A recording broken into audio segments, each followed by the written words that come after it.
4. I'm calling to order the February 18th, 2009 edition of the Santa Barbara Airport Commission. And with that, we will ask for the roll call. Karen Kahn, Present. Bruce Miller, Here. John Clark, Here. Patricia Griffin, Here. Dolores Johnson, Kirk Martin, Scott Tracy. Are there any changes to the agenda? No changes. Okay, public comment. This is the time any member of the public may address the commission on any subject within the jurisdiction of the commission that's not scheduled before them that same day. Total time for public comment is 15 minutes. Do we have any speaker slips? I have no speaker slips. Thank you. Notices that on Friday, February 13th at 3 p.m., the Airport Commission Secretary duly posted this agenda on the bulletin board at Airport Administration. Moving on to the consent calendar. Do we have any items on the calendar that anybody would like to take separate? No, ma'am. Okay. I'll move for approval. All right, and we might mention that our additional member has arrived. Thank you. I hear a motion for approval. Do I hear a second? Second. All in favor? Aye. Opposed? The consent calendar carries. And that brings us to commission matters. We have the election of chair, vice chair, and subcommittee appointments. And with that, I will point out that I would be happy to serve for one more year, which is my last. And I would be willing to continue as vice chair or assistant chair or whatever. Something chair, side chair. Side chair, sidecar. Side chair, I like that. Sidekick. There you go. Do we have any other discussion? Would anybody else like to serve? The silence is deafening. I think we ought to just do this by acclamation or whatever the proper term is. My Robert's Rules of Order. All right. Do I hear any objections to the current officers remaining for one more year? All right. Do we need a motion or a... Do we need a motion? Let's make, yeah, let's How about a make... motion?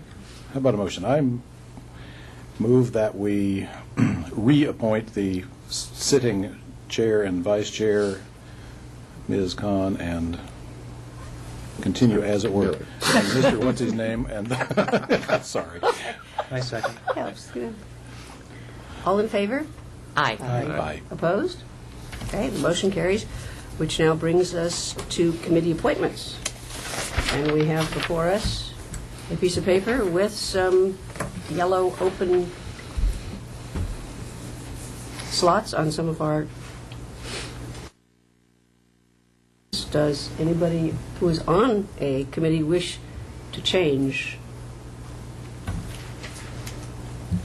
And do we have any volunteers for ground transportation, noise abatement, public relations, planning? I'd volunteer for any or all of those. Ah, Oh, noise abatement. I was going to say, the new guy always gets noise abatement, so it's... actually, I mean, that's kind of like jumping right into the fire, except I don't think we It's have a non-issue much fire anymore. right It's- now. Yeah, it's very... Pretty quiet. Pretty Okay. pun I don't know intended. if it's quiet, but it's Less than it used to be. All right, well, I would volunteer His for the... quarterly planning meetings as now. well. okay, no, good. Ground transportation. I guess I can't volunteer for PR, I'm already there. Unless The- people would like to change to a new Does anybody subcommittee, want- I would be willing for all four open spots. I'll take general aviation if you give that up, but I know you're on there for a while. Okay. So where are we? We've got an opening in... We've got, Scott is on noise abatement, and planning was Bruce. And that leaves us one open in ground transportation.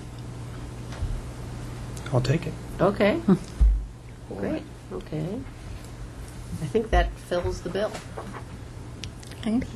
So Did we Commissioner do Tracy PR? is filling all all four open Except, PR. slots. except planning versus... Planning is on, Bruce took that slot. Oh, sorry. Okay. And then himself. PR needs one more person.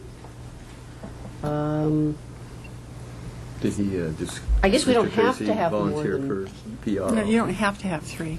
If Yeah. 2's okay, you just can't have 4. Okay. Did I hear That becomes a meeting. I guess the question is, we don't want you to overburden you, Scott, so if you have 2, it's pretty much a case of 2 per, Yeah. 2 committees per person, so that Typically, the amount of the amount they volunteering that meet goes out. is almost negligible unless there is something going on. Any issue, So yeah. that if ground transportation met once last year, I'd be surprised. PR met a couple of times, GA every now and then. Lease review, which doesn't have an opening, is So more pretty much often. monthly by phone. Well, just, it doesn't meet every month, but more often than the other subcommittees Okay. do. But actually, we're fine for now if we want to leave it that way. And if somebody wants to join PR, there is an opening. Since- I'll join. Yeah, Okay. that would be 3, but All I right. think it would be all right. All right, sure, we can do that. Right. As long as there's Okay. no objection. No, it's great. And if you're overburdened, you can always speak up. Okay. Do I hear any other comments? Volunteers? Okay. Great. I And, think it's your time. okay. Which brings us to our liaison report. And before we start, I would like to introduce Goleta City Council member Ed Easton, who's with us this evening. He was unable to attend last month, if you recall. And Great. Welcome. Thank you very much. I have nothing to report to you except a tour of the airport that was so far better than I could have expected that you might suspect your director was spending your time on something wasteful. But I've gotten a very good picture of the airport, and since I live in Old Town, I really appreciate that. She explained many of the diverse sounds that we experience in Old Town. Thank you very much. Great. Welcome. Thank you. Very well. Thank you. And that brings us to our Councilman House. Do you have anything for us? Once again, nothing to report tonight except to welcome Ed Easton, Councilmember Easton, somebody that we know is a real friend of the airport, and it's great to have him be the liaison from Goleta City Council. So that's it. Okay. Thank you both. And that brings us to administrative reports.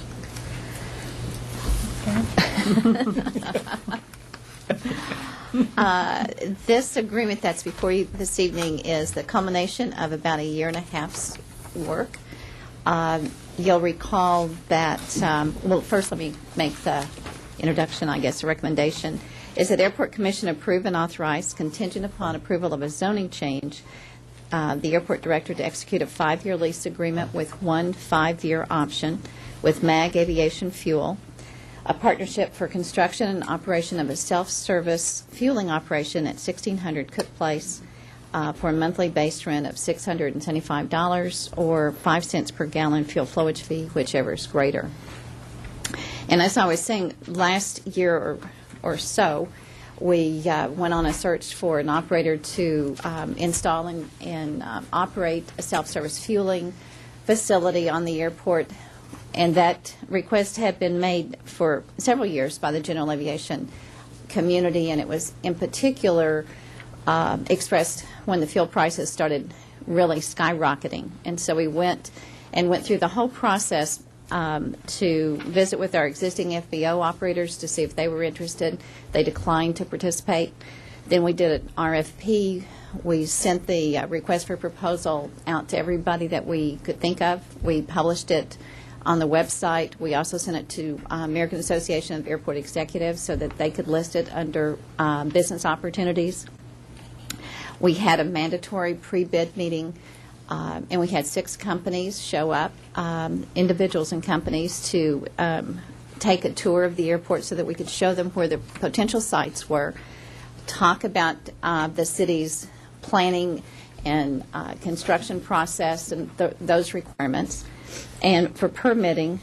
And at the end of that, we had one proposal, and that was from MAG Aviation.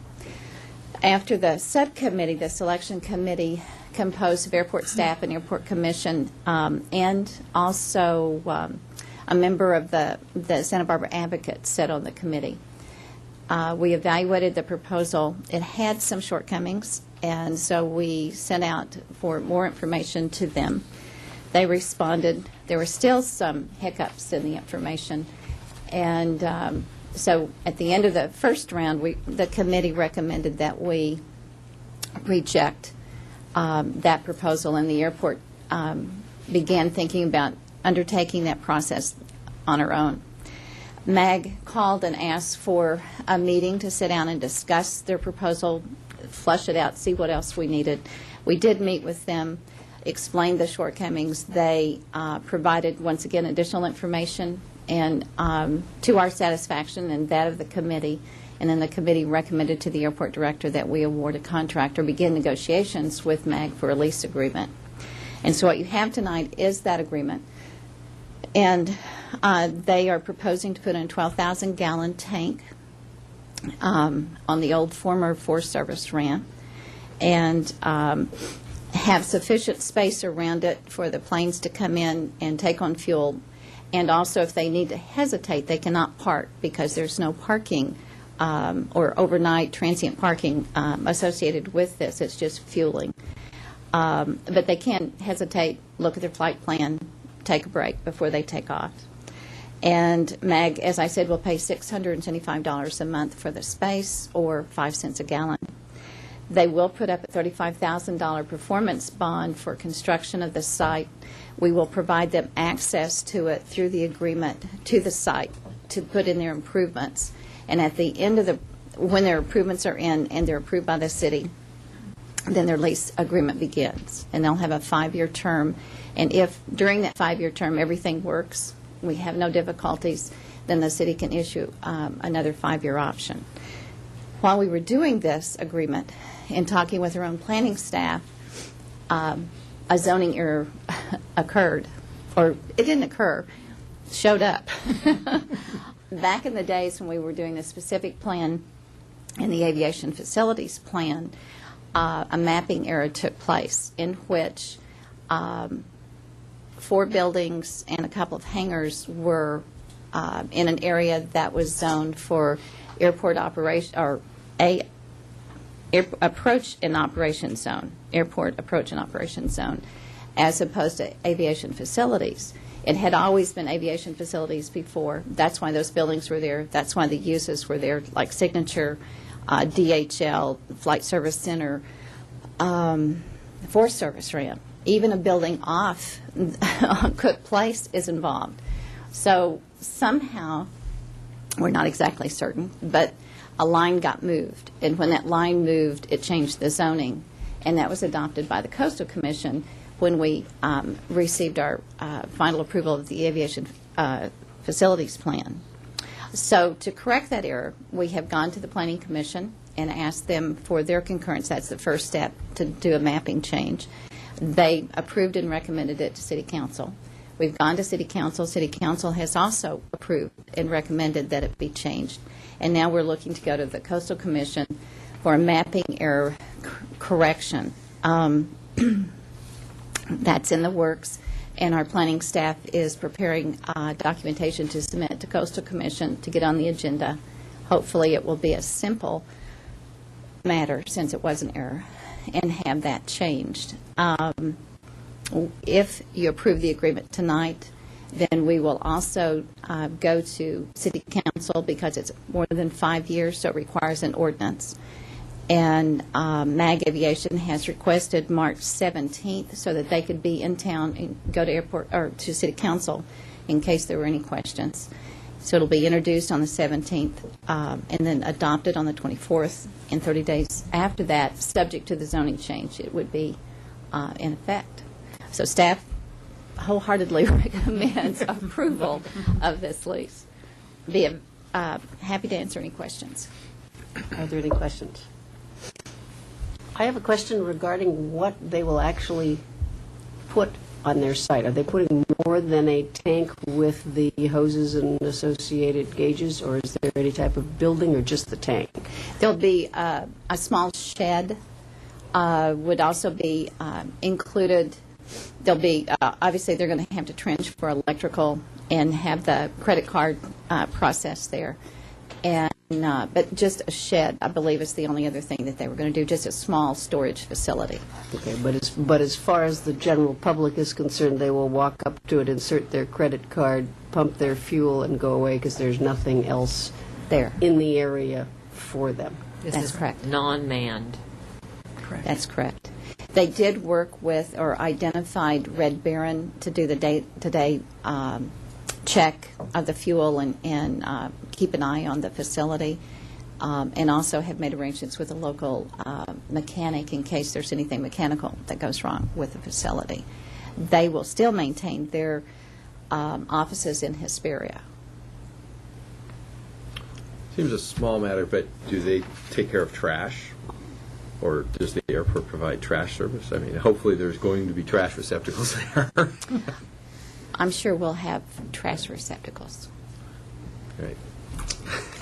I'm sure. Any other questions? That would not be up to the airport, though. That would be for them to make arrangements with Red Baron or whoever they... Okay, well, I hope that it's mandatory in there. Oh, yes, absolutely. Okay. That's the first thing that goes out of the airplane are the cups and the hamburger wrapper. right. Yeah. Yeah. I guess I would ask, since the GA subcommittee was very involved in this process, if they had any comments, concerns. I think that's... Yeah, it was a long, involved process. No. I think my only concern about it, and it's probably been addressed already, is simple matters of signage and that sort of thing. My concern is the transient who pulls in and thinks they can park there and jumps the fence, that kind of a thing. It's got to be made clear that parking is that way or that way. But other than that, no. I think it's beneficial. Any other comments? Do I hear a motion? I will make a motion to approve wholeheartedly. I will second the motion. Any discussion? All in favor? Aye. Opposed? Okay, motion carries. Been a long time coming.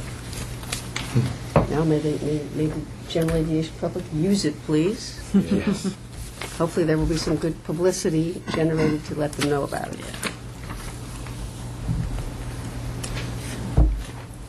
Ready for the legislative platform? Yes, I think we are ready.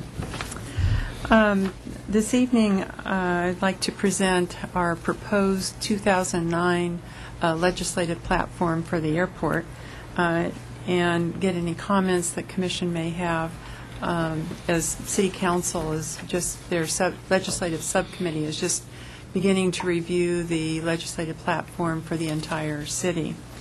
In 2003, the city implemented a legislative platform program. Before that, when legislative issues would come up, a department, if they wanted to get city support or oppose a particular piece of legislation, would have to get on the council agenda, and the timing may not be as effective as it could be, depending on when you could get on a council agenda. So by developing this legislative platform in advance and every year, each department puts together their own proposed platform that covers a variety of issues for each department. And then City Council will review that, make any changes in the proposed either supporting legislation or opposing legislation, and then set the platform for the year.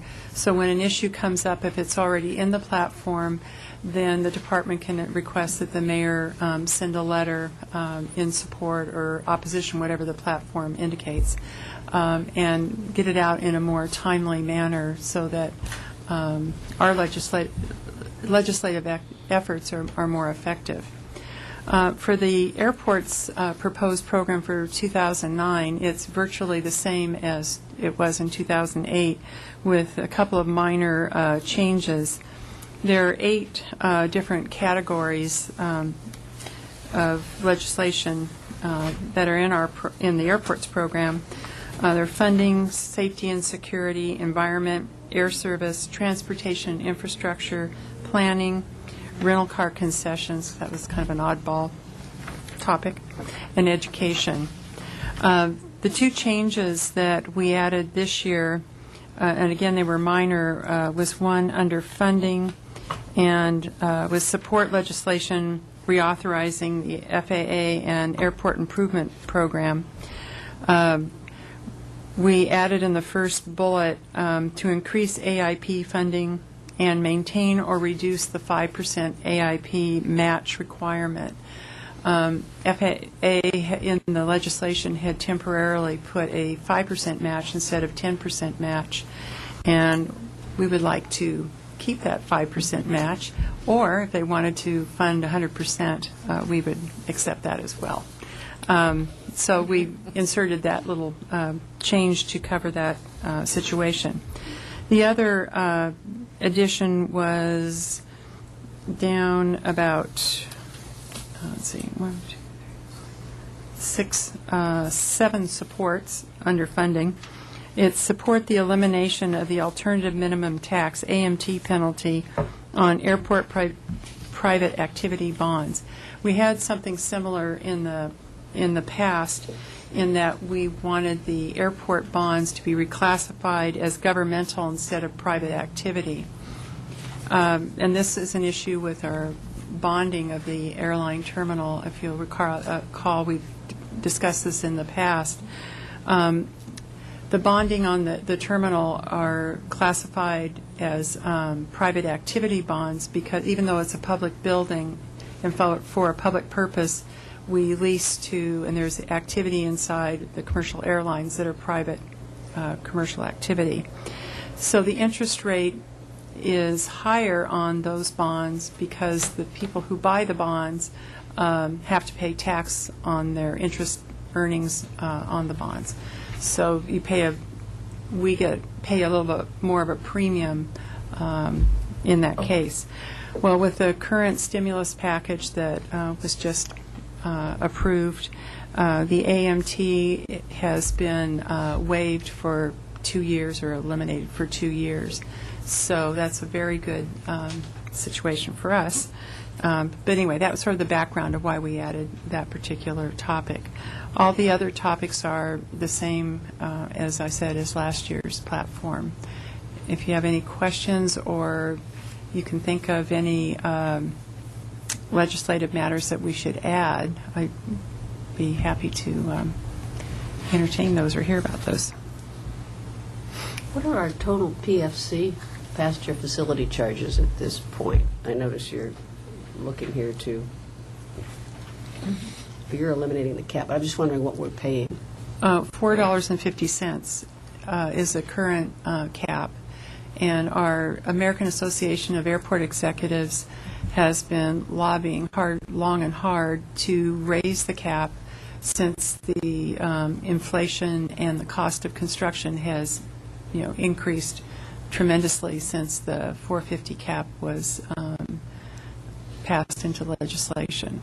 So they've asked for either no cap or $7 cap, and so far Congress has not seen fit to mess As I with the recall, cap. we're one of the lower.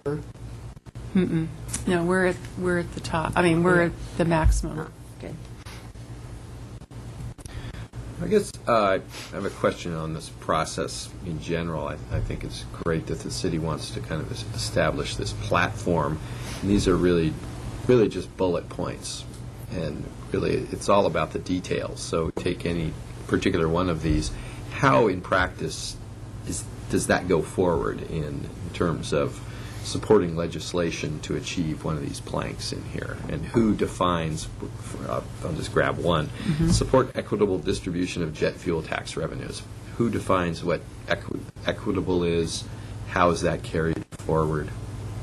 Generally, these are all based on legislation that's out there or discussion of legislation that's out there.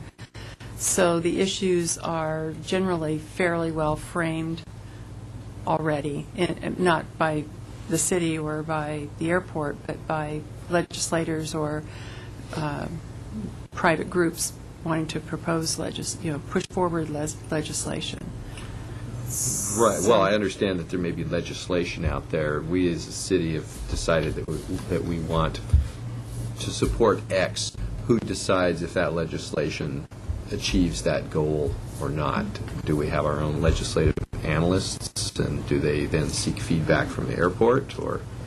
No, it's each department, when any of these items of legislation come up, then we would ask, if our platform's approved, we ask the mayor to send a letter in support or opposition, whatever the platform indicates, of that particular legislation. So each department brings it forward.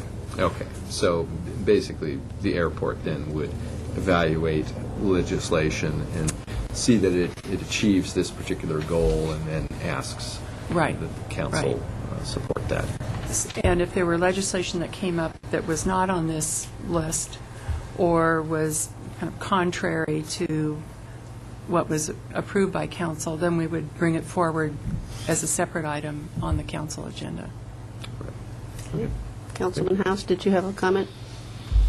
Yes, this just for some clarification. So this is one piece of the much larger legislative platform that the City Council will be asked to adopt. It's the information, the recommendations for the constituent parts of that come from each of the different departments, as was just mentioned, and also from council members and from the mayor and the administrator. And it's been a standing practice. It's enabled the mayor to communicate on behalf of the city in a very timely way, and often these require timely communications. For us to have gone through this in advance this way, it's proven to make the city more effective in getting its communications across when those moments come up.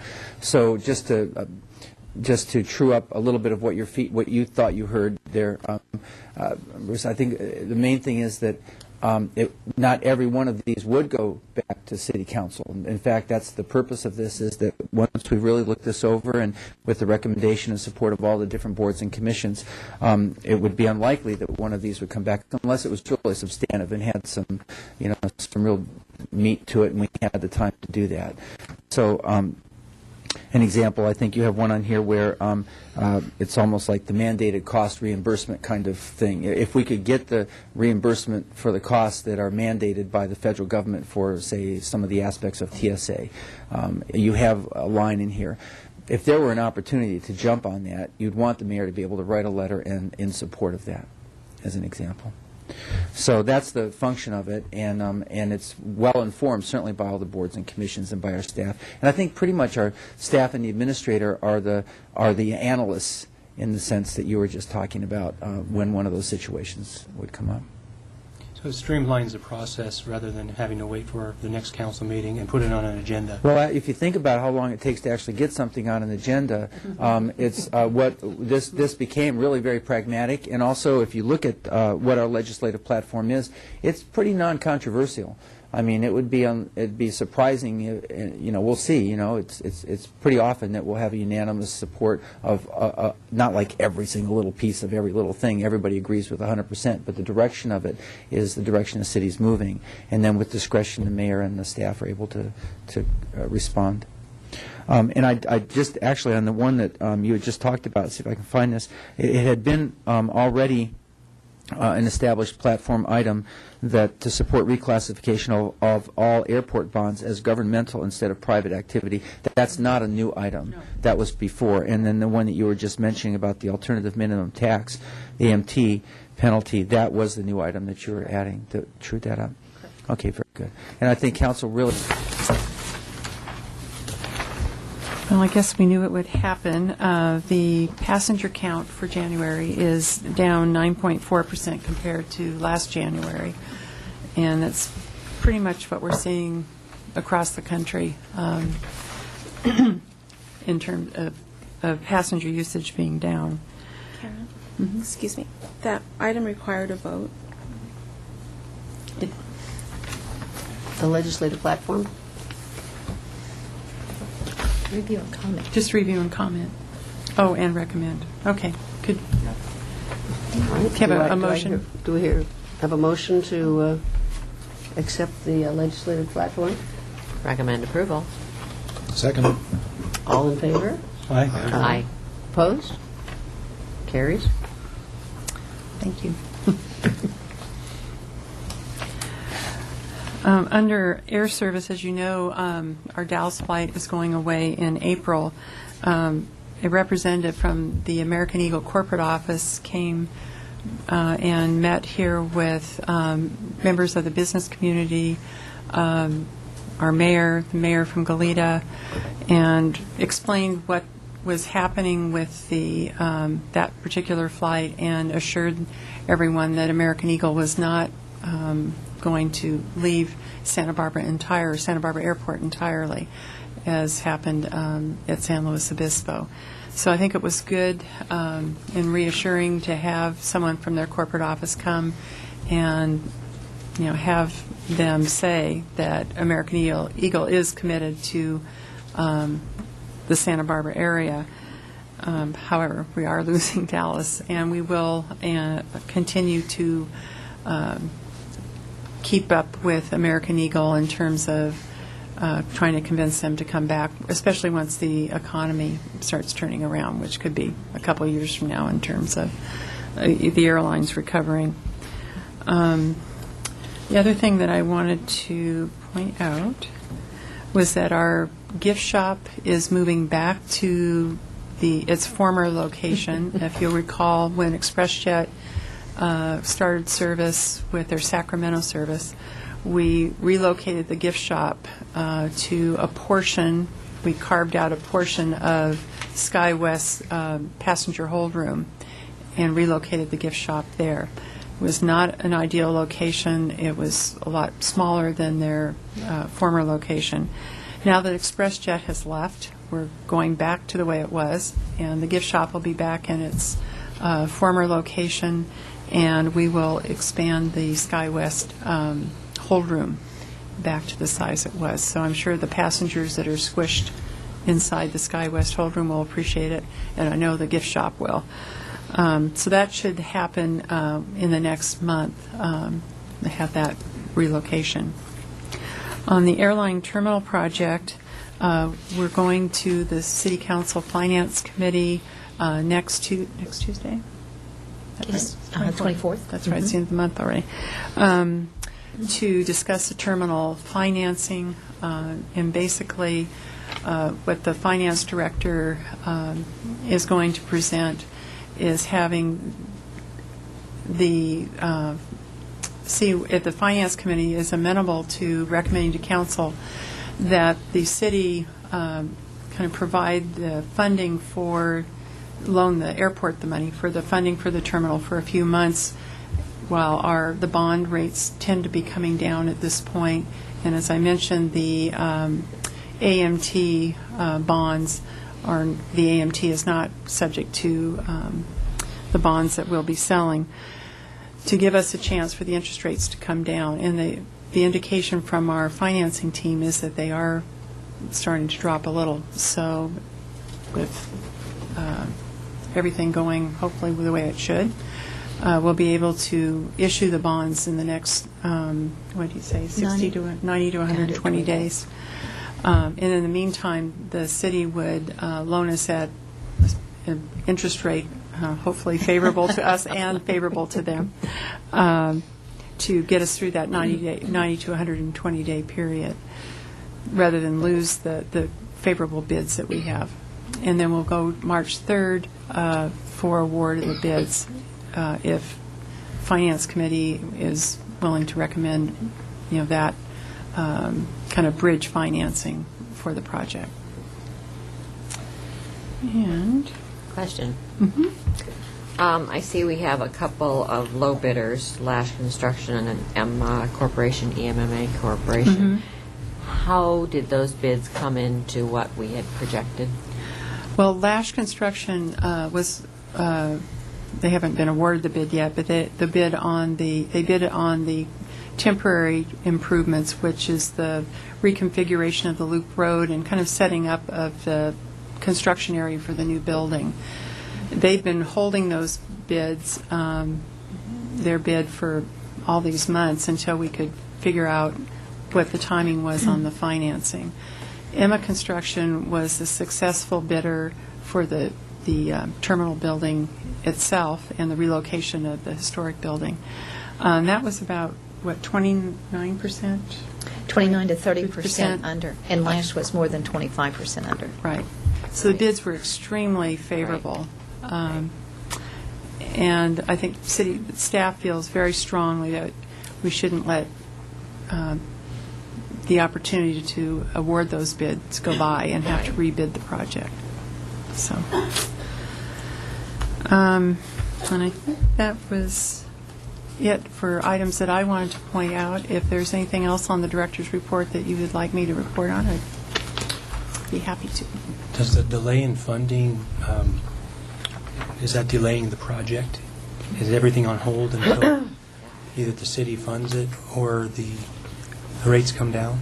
Well, it'll all happen either by March 16th at the latest, because that's how long the bids are good. So Okay. it's delayed us. If we pass That that long. date, then we have to rebid. We would possibly have to rebid, yeah. We don't want to do that. If at all possible, we don't want to be in that position. I had a question on the new website development. You stated that they've developed a custom content management system, and then they're also looking to determine a flight booking engine for the homepage. I guess having done a fair bit of web development and managed websites, I guess I would be concerned when I hear the term custom content management engine, and I would want to be sure that you weren't locked into a particular vendor for the life of that website to maintain that content management system code that was custom developed. I guess I would be curious why one of the off-the-shelf content management engines was not adequate and why it needed to be custom developed. And then I would wonder if you're putting in a flight booking engine on the home page, do you have evidence that that would actually provide value or compensation back to really to cover the development of that? I mean, are there people that use the internet? I mean, this is a website. Is there anybody using the web that doesn't already have their own favorite booking engine? Well, it wouldn't be our particular, it wouldn't be our custom engine. It would be Right. Expedia or one of those. And Expedia or Orbitz or whichever Travelocity would pay us to be able to have that on our website. So would you go out to bid for that? I don't know, that's something we're discussing right now with the city attorney's office about how we should go about that. I assume it's a profit center. That's Right, what we're it's looking- revenue, it would be revenue generating, right. So the amount of development to hook to one of the commercial booking engines, you don't imagine that would be in excess of what the potential click-through revenue would be? You would hope it wouldn't be. Right.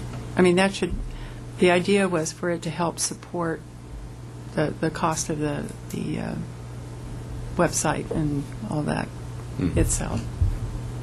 Right. It's kind of the alternative to advertising, which, on the other hand, might be a option if we have local businesses that would like to be known and have the opportunity Right. to. We also have the city's webmaster who has kind of been through this whole process with us. He's evaluated the different vendors that proposed on it. He's reviewing all the content and everything that they come up with. We really rely on him to help us make the right decisions. Okay. Thanks. Any further questions? Any further issues to be discussed before we adjourn? Do I hear a motion to adjourn? I would like to. After you. So moved. Second. All right. All right, my chance. We are adjourned. Thank you.